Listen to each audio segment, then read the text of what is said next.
Bismillahirrahmanirrahim. Assalamualaikum warahmatullahi wabarakatuh. Alhamdulillah. Allahumma salli ala Sayyidina Muhammad wa ala ali Sayyidina Muhammad.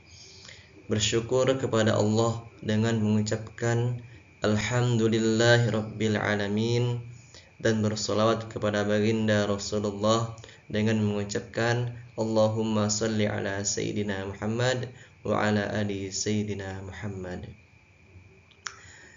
Baik, Alhamdulillah, pada kesempatan ini saya Zahari Effendi, mahasiswa Institut Agama Islam Jamiat Khair, akan menyampaikan tentang hakikat manusia dan alam semesta dalam Al-Quran dan Hadis. Mata kuliah Filsafat Pendidikan Islam. Asal usul alam semesta. Menurut Islam dalam Al-Quran, yaitu dalam Al-Quran surah Al-Anbiya ayat 30 yang berbunyi, A'udzu billahi minasy syaithanir rajim. Bismillahirrahmanirrahim. Awalam yaral ladzina kafaru annas samawati wal ardh كانتا رتقا ففتقناهما وجعلنا من الماء كل شيء حي أفلا يؤمنون. Yang artinya, dan apakah tidak mengetahui orang-orang kafir itu bahwa langit dan bumi keduanya dahulu menyatu, kemudian kami pisahkan antara keduanya, dan kami jadikan dari air segala sesuatu yang hidup. Maka mengapa mereka tidak beriman? Surah Al-Anbiya ayat 30.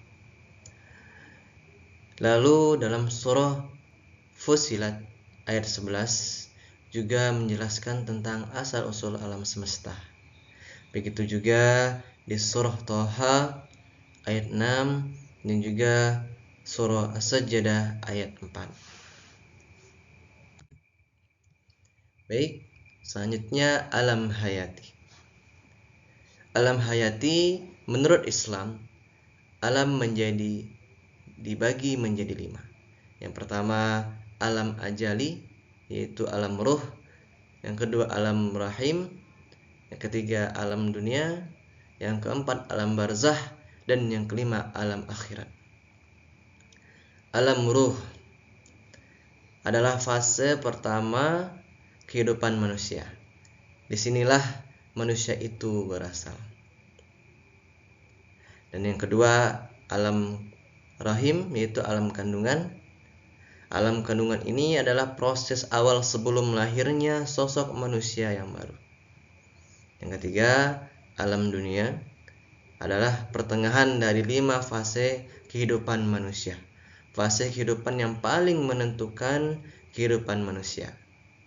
Setelahnya, ini menjadi tolak ukur dan penilaian apakah manusia tersebut akan mendapatkan kebahagiaan atau justru kesengsaraan yang didapatkannya. Yang keempat, alam barzah. Alam barzah tersebut dengan alam kubur.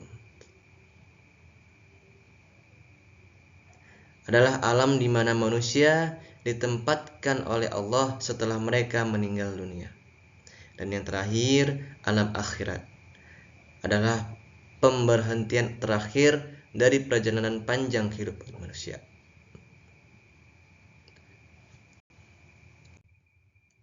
Selanjutnya yaitu macam-macam makhluknya. Secara garis besar, makhluk ciptaan Allah Subhanahu wa taala dibagi menjadi 2 macam, yaitu makhluk yang gaib seperti malaikat, iblis, setan dan jin. Dan yang kedua, makhluk yang nyata seperti manusia, hewan, dan lain-lainnya. Manusia menurut agama Islam. Penyebutan manusia menurut Al-Quran. Yang pertama yaitu al-insan, manusia yang suka lupa dan salah. Aspek kecerdasan manusia ada di surah Al-Insan ayat 1. Al-Bashar yang kedua, yaitu manusia seperti manusia lainnya. Itu aspek biologis, sifat-sifat kimia, fisika biologis. Ada di surah Al-Hijr ayat 28. Dan yang ketiga, Bani Adam, yaitu anak cucu Adam. Aspek historis penciptaan manusia ada di surah Al-Isra ayat 7 dan Al-A'raf ayat 31.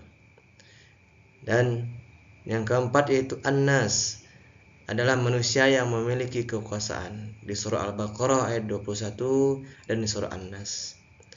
Abdun, yaitu hamba Allah. Aspek posisinya ada di surah Saba.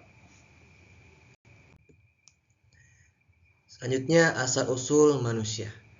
Menurut Islam dalam Al-Quran, yaitu yang pertama, manusia tercipta dari air.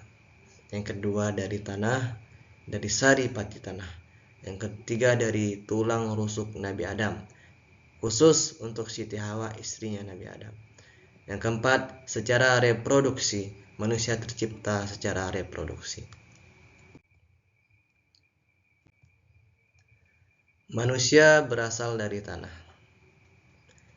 Dalam Al-Quran surah Hud ayat 61 disebutkan, Dia telah menyebabkan kamu tumbuh dari bumi.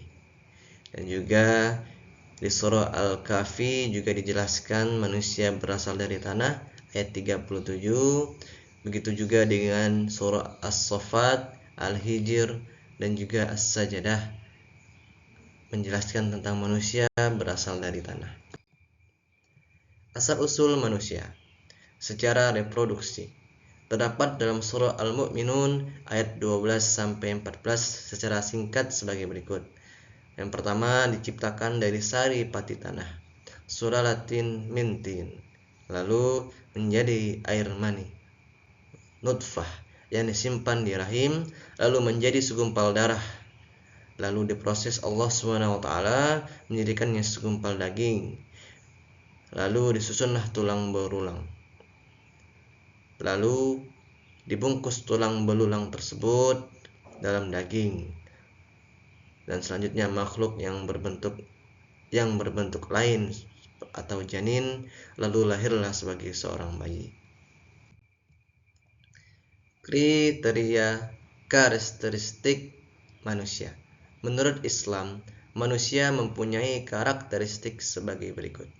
Aspek kreasi di surah At-Tin ayat 4. Dan selanjutnya aspek ilmu surah Al-Baqarah ayat 31.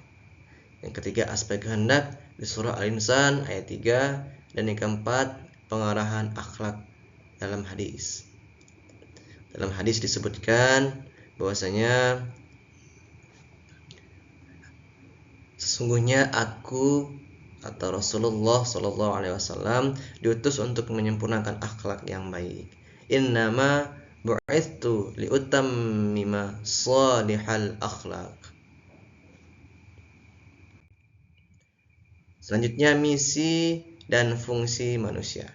Menurut Islam, misi dan fungsi manusia adalah yang pertama, penghuni alam atau penguasa dunia ini di surah Al-An'am ayat 165, dan juga untuk beribadah kepada Allah, Adz-Dzariyat ayat 56-58. Yang ketiga, sebagai khalifah atau pemimpin, surah Al-Baqarah ayat 30, dan sebagai rahmatan lil alamin, surah At-Tin ayat 1. Alhamdulillah. Change your thinking. When you change your thinking, you change your belief. When you change your belief, you change your expectation. When you change your expectation, you change your attitude. When you change your attitude, you change your behavior. When you change your behavior, you change your performance. When you change your performance, you change your destiny. When you change your destiny, you change your life. Terima kasih. Salah dan janggal mohon dimaafkan. Usikum wa nafsi bitaqwallah. Assalamualaikum warahmatullahi wabarakatuh.